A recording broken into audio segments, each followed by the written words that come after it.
All these things can be said about the time of sahar or ashar. Saying astaghfirullah always carries great reward. But in two places in Quran, it specifically mentions the seeking forgiveness, and saying astaghfirullah during pre-dawn hours is especially virtuous. This is right out of the ayat of Quran, Surah Dhariyat, chapter 51, ayat number 18 says, وَبِالْأَسْحَارِ هُمْ يَسْتَغْفِرُونَ. At the time of pre-dawn, they perform this istighfar. And then at another place in Surah Al-Imran 17, وَالْمُسْتَغْفِرِينَ بِالْأَسْحَارِ.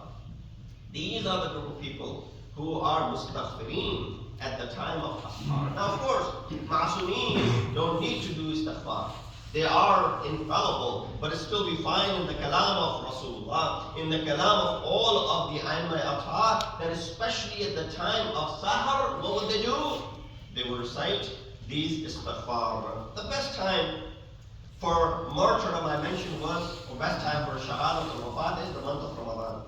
It was during sahar, in the month of Ramadan, in a mosque, specifically the mosque of Kufa, between Fajr and sunrise, during prayer. What part of the prayer? Significant. In the halat of sajda, there's no parallel to this moment.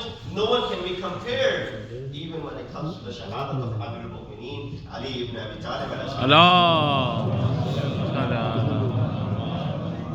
These are three things that you say, well, you and I could only be lucky because we can't imagine being born in Ghana. We can't imagine being martyred in the masjid. We can't guarantee that it will be the month of Ramadan or any of those things. They're all out of our hands. This is something which you and I cannot do. Show us and talk about some of the merits of Ali that humans can also go ahead and do and try and do. So there's something that Ali did. See if you can give it a try. The dotless and the alifless sermons of Ali ibn Abi Talib. Once they wanted to test Imam Ali. They said, can you deliver a speech without using any letters that have dots? Try deciding right now. Right now, not right now literally. Pick up a pen and write a single meaningful sentence without using the letters that have dots. See if you can give it a try.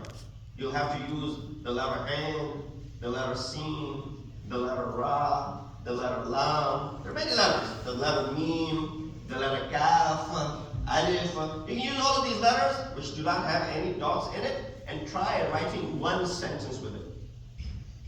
How much time it will take for you to, you might be able to write something, but it will take you a long time to even produce one sentence. Imam Ali stood up as soon as they asked him that question, gave a speech in which no letters with dots were used at all. He began to recite and people were astounded. Are we hearing what we are hearing? You say, well, the biladat is not in our control. Shahadat is not in our control. When it'll come is not in our control. But yes, this is something ilmi, right? You want to go ahead and duplicate the fadail of Ali?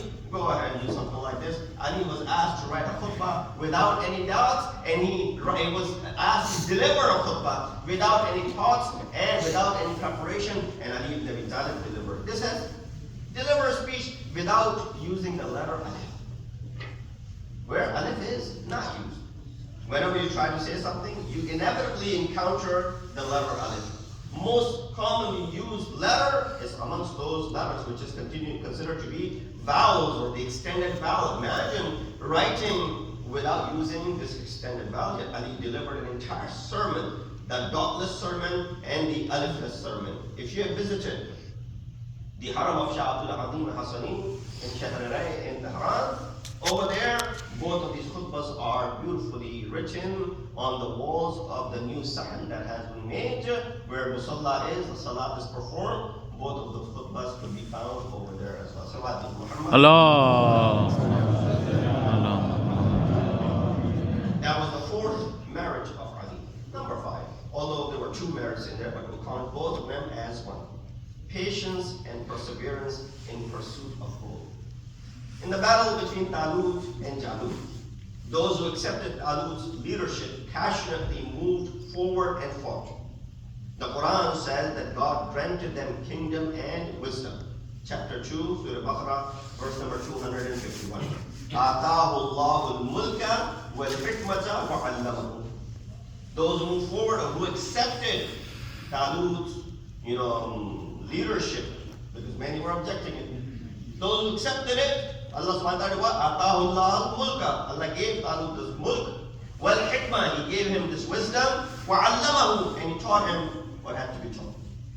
Usually, when Allah appoints someone and people follow, what happens? Allah bestows these things. Now consider the battles of the disbelievers against Amir al-Mu'mineen. Did not Ali ibn Abi Talib kill Amr ibn Abdawad? How is it that in the past history, when someone killed a tyrant, God granted them kingdom and wisdom in the battles of the Muslim? When Ali killed the greatest of the opponent, not once, many occasions, then sovereignty and the wisdom should only belong to Amir al-Mu'mineen. This is the seerah of the Quran, that after Talut, he was given what? Mulk and hikmat and allamahu. Similarly, in the battle that took place in the time of Amir al-Mu'mineen, after defeating all of them, what should be his haqq? His haqq should be the sovereignty. His haqq should be the wisdom. Over all, no one else has the right to govern. This was the character of Ali ibn Abi Talib. We mentioned on the occasion of the birth of Mola Ali, Amir al-Mu'mineen, Ali ibn Abi Talib. Allahumma salli ala. So that is as far as his fifth fadilat. Of course, we can have lengthy discussions and we will never run out of the fadail of Amir. Why? Rasulullah had said this. He said, "Oh Ali, if I did not fear what Nasara did with Isa ibn Maryam, I would have mentioned those fadail of yours that you would walk by some place and people will take the sand beneath your feet as the tabarruk." This is when Rasulullah is saying that I did not mention those fadail of yours. Imagine with all the fadail that exist and Rasulullah kept some of them because of this fear, what would have happened had those fadail been mentioned to us? So what we can do, let us strive to name our children Ali. Let us strive to name our children Fatima. Let us strive to name after the names of Ahl-e-Bait. This is one step. Let us familiarize ourselves with this book called Nahjul Balagha, which is the masterpiece associated with Amir al-Mu'mineen. Regardless of who says what regarding the sanad of it, this kalam could not be the kalam of anyone other than Ali ibn Abi Talib.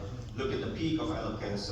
We ask, oh Allah, in this month of Rajab, grant us all the blessings. Allahi Ameen. Allahi Ameen. Those who were with us in the previous years in the month of Rajab and Shaban, and as well as Ramadan, who are no longer with us, unite them with Muhammad and Ali Muhammad. O Lord, make our generations until the end of time among the best of those who support the Iman and Zamana. Ajal Allah Ta'ala Farajul Sharif. Inna Asal Hadith. وأقرب المولدات كتاب الله. أعوذ بالله من الشيطان الرجيم. بسم الله الرحمن الرحيم. والعصر إن الإنسان لفي خسر إلا الذين آمنوا وعملوا الصالحات وتواصوا بالحق وتواصوا بالصبر.